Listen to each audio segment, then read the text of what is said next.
다항식에 대한 기본적인 용어에 대해서 알아보자. 이미 알고 있는 것들이 많아. 자, 항이 뭐지?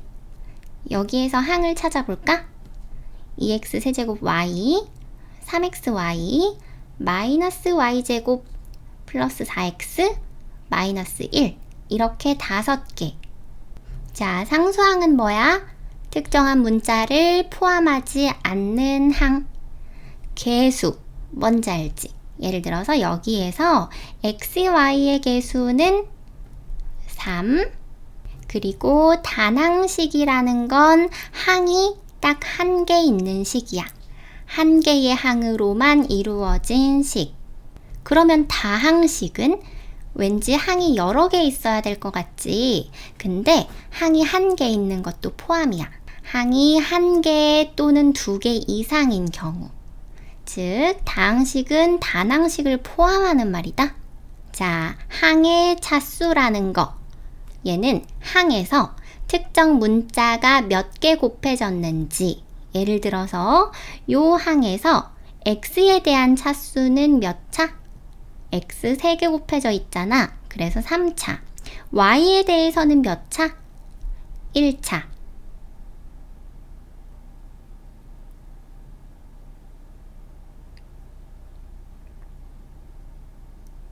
자, 만약에 x랑 y에 대한 차수를 구하라고 하면 이 항에서 x랑 y가 총 4개 곱해져 있지. 그러니까 얘는 x, y에 대한 4차인 거야. 여기에 특정 문자라고 하는 게 하나일 수도 있지만 여러 개일 수도 있다. 이렇게 항의 차수를 찾을 수 있으면 그 항의 차수 중에서 가장 높은 것이 그 다항식의 차수가 돼. 자, 문제 보면 x에 대해서 몇 차식인지 찾을 거거든? 그러면 이 특정 문자를 x로 보겠다는 거야. 자, x에 대해서 얘는 몇 차지? 차수가 3차. 얘는 1차. x 없으니까 0차. 1차, 0차. 그럼 x에 대해서 차수가 가장 높은 게 3이지. 그래서 얘는 x에 대한 3차식이야. 자, x에 대한 상수항은 자, 특정한 문자 x를 포함하지 않아야 되니까 x 안 들어있는 거 요거 x에 대한 상수항은 마이너스 y제곱 마이너스 1이다. 자, y에 대해서 해볼까? y에 대한 차수가 가장 높은 게 어디 있어? 여기 y 2개 들어있네. 차수가 가장 높은 게 2차지. 따라서 y에 대해서는 2차식이고 y에 대한 상수항은 y가 안 들어있어야 되니까 요거랑 요거 4x 마이너스 1. 이번에는 특정 문자가 2개야. x, y에 대해서 몇 차식인지 찾아보자. 자, 얘는 x, y가 4개 곱해져 있으니까 4차, 2차, 2차, 1차, 0차. 가장 높은 게 요거. 그래서 요 다항식이 x, y에 대한 몇 차식? 4차식이다. 그리고 x, y에 대한 상수항은 x, y 안 들어있는 거 마이너스 1이다. 자, 그 다음에 동류항.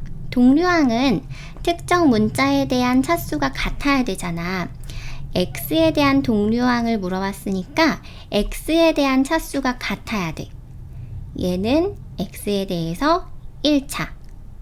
x에 대해서 1차인 거 찾아볼까? x 한 개 있는 거 요거지. 3xy. 여기 4x는 여기 적혀 있어서 안 쓴 거야.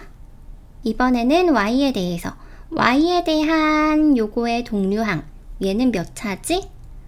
y에 대해서 1차니까 y에 대한 1차항 찾아보면 요건데 얘는 이미 적혀 있으니까 3xy만 적어주자. 사실 이 용어에 대해서는 이미 다 알고 있는 거였지. 그런데 고등학교에서는 문자가 여러 개 나오거든. 그래서 특정 문자를 뭘로 보느냐가 되게 중요해. 그러니까 이 다항식이 x에 대해서는 3차식이고 y에 대해서는 2차식이고 xy에 대해서는 4차식이고 또 특정 문자를 뭘로 보느냐에 따라서 상수항이 이렇게 될 수도 있고 이거일 수도 있고 이거일 수도 있고 앞으로 여러 개의 문자가 한꺼번에 나올 텐데 어떤 문자를 특정한 문자로 봐야 하는지 그걸 주의해서 보도록 하자.